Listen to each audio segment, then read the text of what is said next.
예, 여러분 2주차 마지막 시간 강의하겠습니다. 예. 여러분 2020년도에 빅데이터 자료입니다.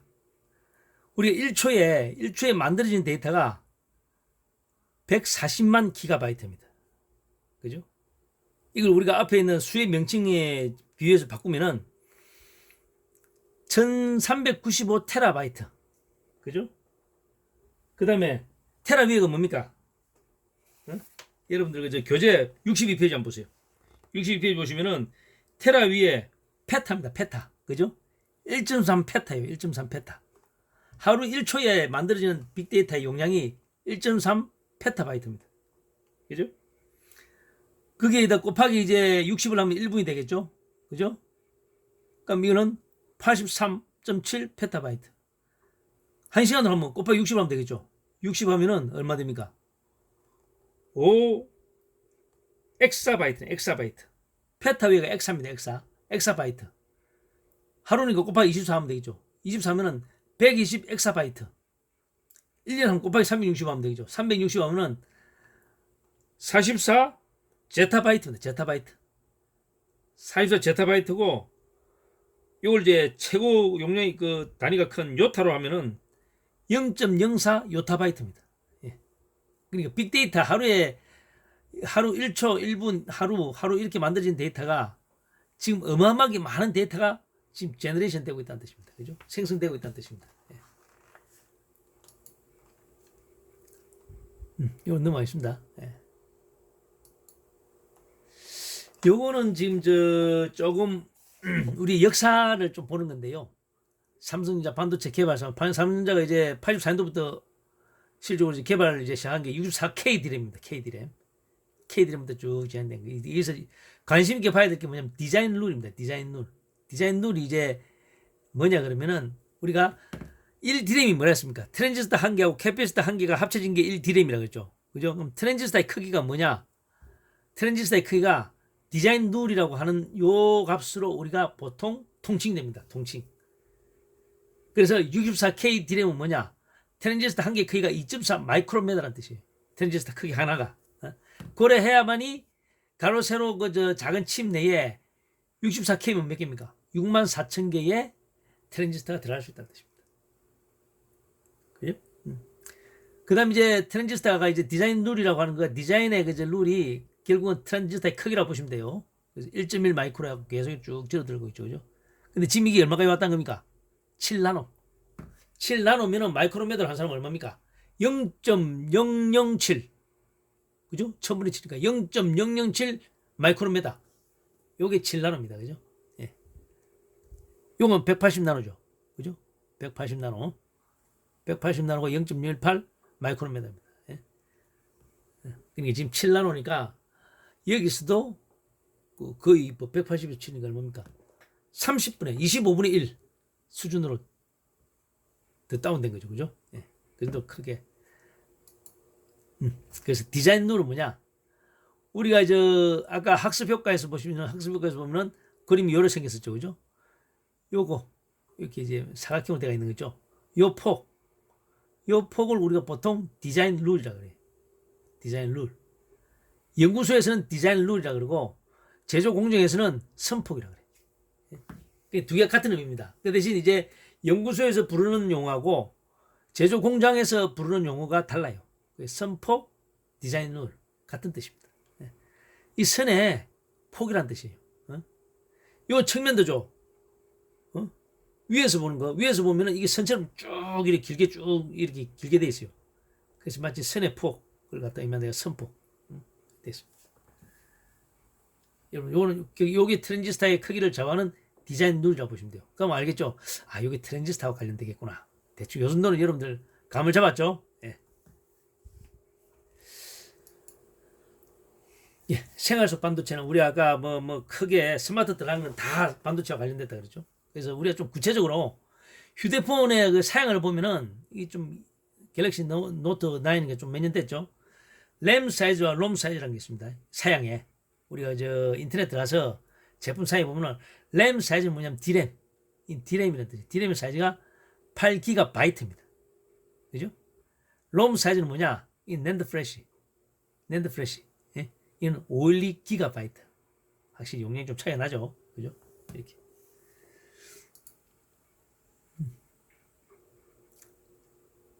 됐습니다.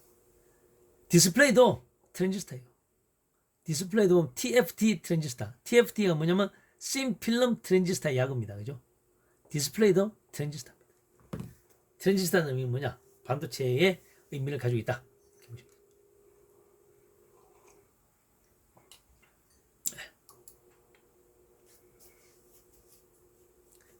이거는 이제 휴대폰을 제가 이제 분해를 해봤어요. 좀 오래된 휴대폰인데 집에 이제 막 놀고 있는 휴대폰이 있어가지고 2011, 10년 전에 이제 생산되었던 제품입니다. 휴대폰 좀 오래된 거죠, 그죠? 예, 그래서 분해해 보니까 이때도 이렇게 반도체가 많더라.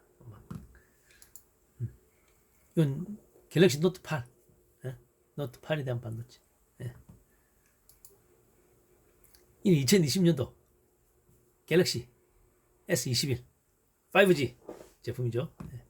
거기서도 이렇게 반도체가 많더라.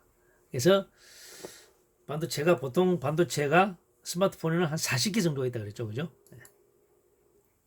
이건 여러분들 이는 애플 아이폰에서도 이렇게 이제 구조되는데 원가를 보니까 원가는 한 400달러가 조금 안 되는데 반도체 관련된 그 원가가 한 120달러. 그러니까 한 3분의 1 정도 되죠. 예. 총 제조 원가의 한 3분의 1은 반도체 가격이다. 보시면 될 것 같아요.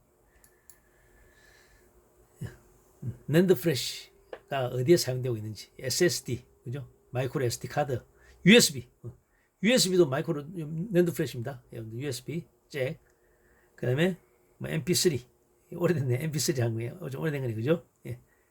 디지털 카메라 다 이제 낸드 플래시와 관련된 겁니다. 다 했죠, 이거는. 예. 자율주행 차량에도 반도체가 많이 들어가고 있다는 거. 예. 스마트 시티 얘기했고, 중복되는 거에 넘어가겠습니다. 예. 그러고 지금 우리가 네이버 데이터 센터가 지금 우리 세종에 유치됐다 그랬죠. 네이버 데이터 센터가 지어진다. 이거 빨간 점 돼. 예. 우리 지금 세롬중하고 고은중이 어디 있느냐? 이게 있죠, 그죠? 고은동. 여기 고은고등학교이고, 요쯤 세롬동, 예, 세롬고등학교 요즘 있죠. 고은고등학교, 세롬고등학교 요즘 있는데 반대편에, 예, 방곡동에 이렇게 데이터 센터, 네이버 데이터 센터가 들어서고 있다. 라고 보시면 돼요. 그리고 이쪽이 스마트 시티, 그죠? 5-1 생활권 합강리라 되어 있죠. 예, 스마트 시티. 예, 이게 스마트 시티입니다. 예. 네이버 데이터 센터 들어온다. 그래서 우리 세종시 대상으로, 세종시 시민들 대상으로 해가지고는 매년 세종시민대학이라 그래가지고 스마트 시티 아카데미를 갖다가 이렇게 운영하고 있습니다. 예. 올해도 했고 작년에도 했고 매년 하고 있습니다. 예. 이건 작년에 한 거, 예. 이는 재작년에 한 거, 이건 올해 한 거. 올해는 2월달에 했습니다. 예. 2월달에. 매년 하면서 해요. 그래서 여러분들도 시간 되면은 그 유튜브에도 이게 지금 동영상이 지금 세종 이 채널이라고 해가지고 유튜브에 들어가면은 이때 당시에 강연했던 내용들이 다 있습니다. 지금. 그래서 여러분들 관심 있는 분야를 좀 이렇게 좀 스마트 시티가 대체 뭐 하는 건지를 알려고 하면은 그 세종 이 채널 들어가지고 그 스마트 시티 아카데미를 검색해 보면은 떠요. 뜨면은 저도 선생님 추천하고 싶은 거는 요거, 이거, 요 정도 한 3개 정도는 들어볼 만합니다. 예.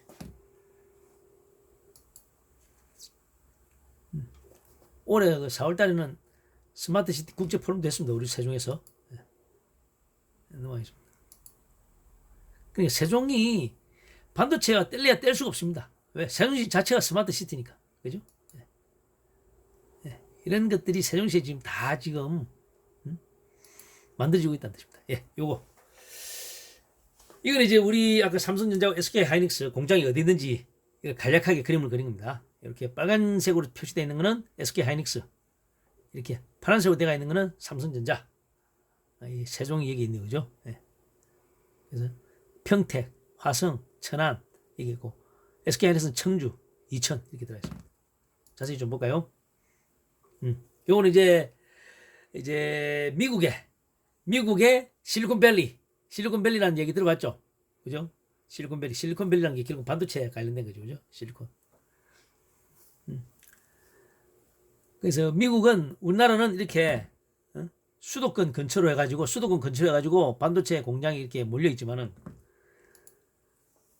미국은 캘리포니아, 샌프란시스코 주변에 있는 그 산호세라든지 세크리멘토, 그다음에 그 뭐 이런 등등 쪽으로 해가지고 그 지금 형성되어 있습니다.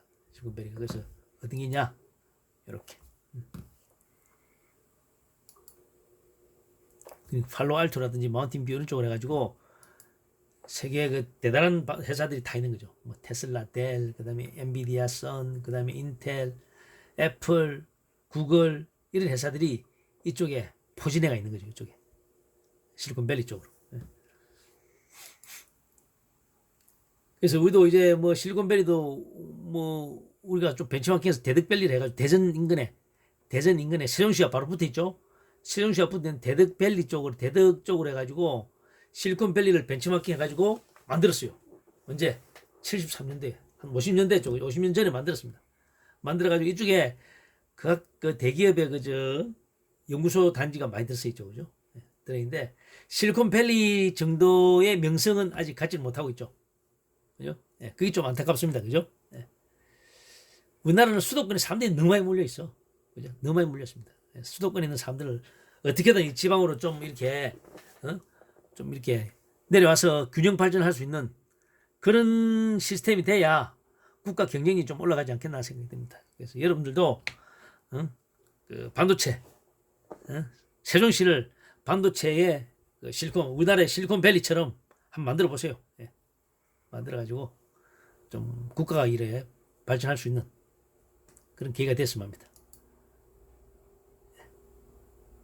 기흥화성, 요 보면은 공장, 뭐 아까 그저 평택 공장만 봐도 대충 알 수 있겠죠, 그죠? 이 다 이제 위에서 본 항공 사진입니다. 삼성, 이 기흥, 요 이렇게 색깔 칠해져 있는 게 다 그 반도체 공장이라고 보시면 돼. 요 주차장.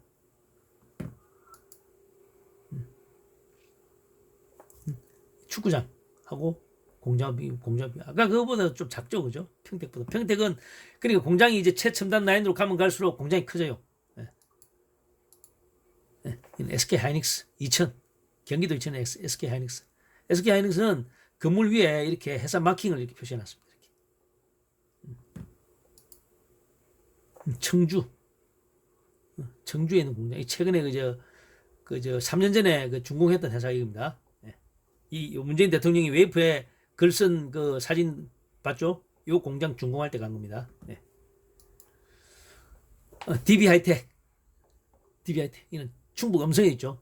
음성에 그저 무슨 반도체, 충북 음성에 충북 반도체 고등학교가 있다 그랬죠. 그죠? 반도체 고등학교가 가까이 붙어 있습니다. DB 하이텍, 삼성전자 평택 공장인데 이건 좀 오래된 사진이 그죠? 여기 2라인 다 지었는데 그죠? 표시 안 됐습니다. 여기 있네요. 요 최근에 찍은 사진입니다. 일단 두서없이 쫙 지나왔습니다. 그죠? 이거는 뭐 상식선에서 좀 이야기한 거니까.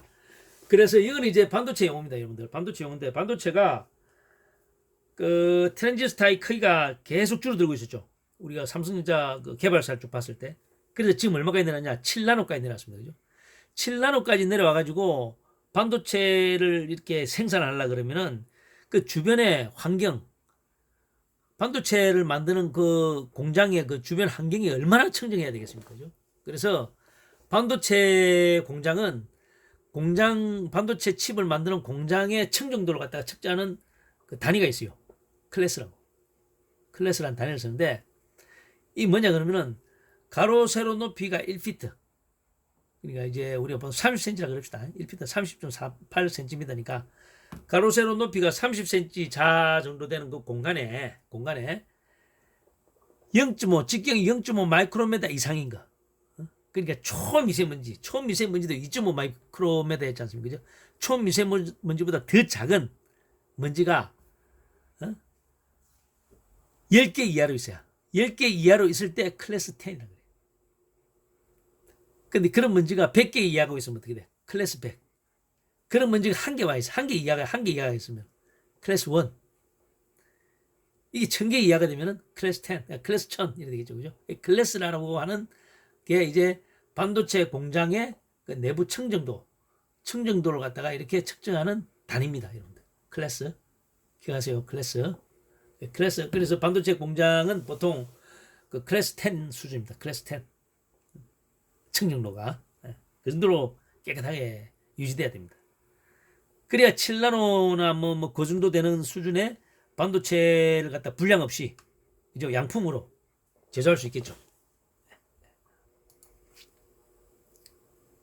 네, 요 그냥 넘어가겠습니다. 요 뭐 차량용 반도체도 많이 이제 앞으로 떠오른다 이런 뜻이. 차량용 반도체는 아직 삼성전자가 없습니다, 그죠? 네.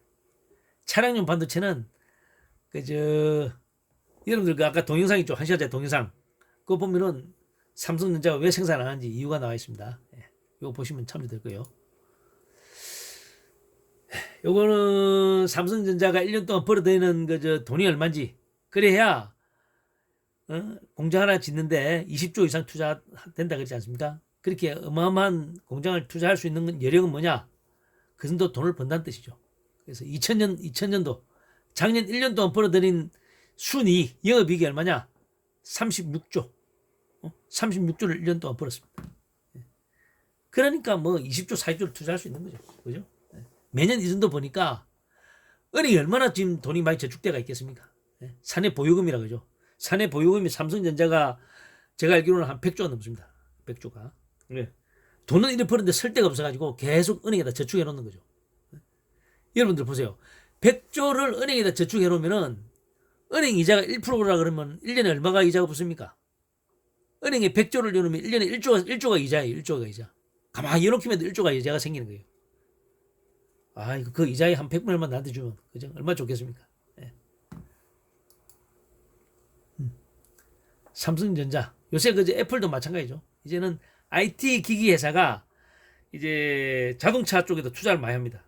애플카, 오늘 신문 보니까 애플카가 이제 뭐 신문에 한번 떴더라고요. 애플카. 여러분들도 한번 검색해 보세요. 애플카만 있습니까? 구글카도 있고. 요새 IT 업체들이 자동차에 투자 많이 합니다. 왜? 자동차가 이제는 그냥 그 전자제품이라고 보시면 돼요. 전자제품.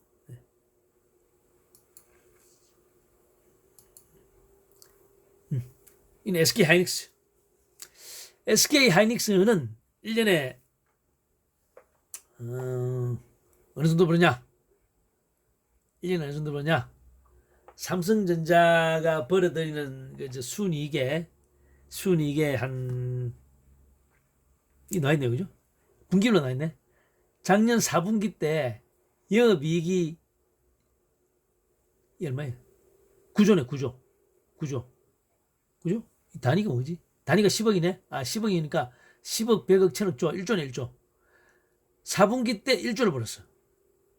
순이익이. 매출이 얼마냐? 매출이 7조, 8조. 매출 8조에 이익 1조. 그죠? 그러니까 삼성전자에 비하면은 한 3분의 1? 3분의 1 정도 되죠. 그죠? 규모가. 그 정도 된다. 이렇게 보시면 될 것 같아요.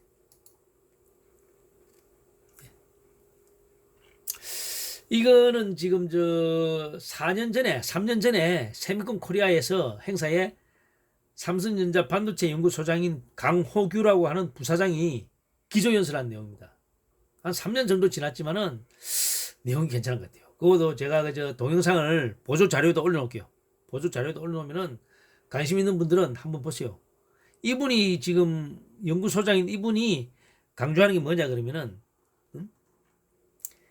이제는 설비업체, 소재업체가 따라주지 않으면은 개발의 한계를 느낀다는 거예요. 개발의 한계. 보시면 아시겠지만 반도체 사람은 한 번도 겪지 못한 큰 기술적인 어려움에 부딪히게 될 것이다. 돼 있죠. 그래서 보시면은 그래서 앞으로는 삼성전자와 협력업체가 같이 공생해야 된다. 공생. 그래서 설비와 제조업체가 기술 혁신을 끊임없이 해줘야만이 앞으로의 혁신이 기대된다는 뜻입니다. 그 동영상 자료도 있으니까 그거 제가 그저 한번 올려놓을게요. 올려놓으면은 이슈픽도 보고 요것도 보고 하려면 정신없겠네. 그래서 제가 3차시 그 동영상은 좀 짧게 끝내겠습니다. 짧게 끝낼 테니까 그 동영상을 꼭 보시고 이슈픽을 보고는 시험 문제를 풀고 요거는 그냥 여러분들 그냥 그저 반도체에 대한 지금 현재의 수준을 갖다 이해하는데 현 수준을 이해하는데 현 주소를 이해하는데 도움이 될 거예요. 그래서 요 두 가지 동영상은 꼭 보시라 이야기하겠습니다. 예, 요 정도만 하고 여기까지만 끝내겠습니다. 요거는 이제 IR인데 요거는 IR은 이제 또 주식 이야기네, 그죠? 주식 얘기인데 간단히 넘어가겠습니다. 예. 이거 뭐냐면은 작년 이게 언제야? 작년에 6만 원 하던 삼전자가 한 8만 원까지 갔다는 거고, 그죠? SK 하이닉스는 작년에 8만 원 하던 게 지금 13만 원까지 갔다는 거예요. 예. 그래서 SK 하이닉스가 그저 주식으로 보면은 더 많이 그저 올랐죠, 그죠? 예. 그럼 다른 회사는 어떠냐? 다른 회사 인텔도 보면은 여기 분기별 실적입니다. 분기별 인텔은 삼성전자보다는 매출은 적은데 반도체만 기준으로 비교했을 때입니다. 매출은 적은데 이익은 더 높죠, 그죠? 그래서 시스템 LSI CPU 공장 CPU가 이익이 더 높다 아직까지는. 근데 시가총액은 삼성전자가 한 500조 조금 안 되는데 인텔은 300조밖에 안 돼. 시가총액으로 따지면 삼성전자가 인텔보다는 한 1.5배 정도 높다라고 보시면 될 것 같아요, 그죠? 네. 애플은 휴대폰 만드는 공장이죠. 애플은 삼성전자 휴대폰하고 비교하면 안 되고 삼성전자 전체하고 비교를 했을 때 삼성전자 전체가 61조 정도의 매출액에 한 9조 정도의 이익을 분기해냈습니다. 분기해냈는데 애플은 어때요? 73조 매출. 그러니까 매출로 보면은 거의 뭐 한 1.2배, 1.3배밖에 안 되는데 이익은 어때요? 이익은 9조 낼 때 14조를 냈잖아. 그죠? 한 1.5배 더 버네. 그죠? 애플이. 예. 그래서 애플이 돈을 많이 번다. 애플이 돈을 많이 버는 이유가 뭐다? 아이폰에 휴대폰이 비싸서 그렇다. 상대적으로. 응? 이익을 많이 내고 한 간격에 팔 때마다 이익을 많이 남긴다는 뜻이죠. 요거 보면, 그죠? 예. 시가총액은 얼마냐? 애플의 시가총액은 삼성전자보다 한 5배 정도 높아요. 4배에서 한 5배 정도 되네. 그래서 여기서 퀴즈 내고 TSMC가 뭐라 하십니까? 파운드리 업체라 그랬죠. 파운드리 업체도 매출은 삼성전자 반도체보다 작은데 이익은 비슷하고, 그죠? 시가총액은 삼성전자 전체 시가총액보다 더 비싸. 그죠? 이처럼 그래요. 요까지. 요건 다음 차는 거라고. 그래서 시가총액을 비교했을 때 이제 쭉 1위가 애플 쭉 가다가 삼성전자 얼마냐? 15위야, 15위. TSMC 얼마? 11위. 예?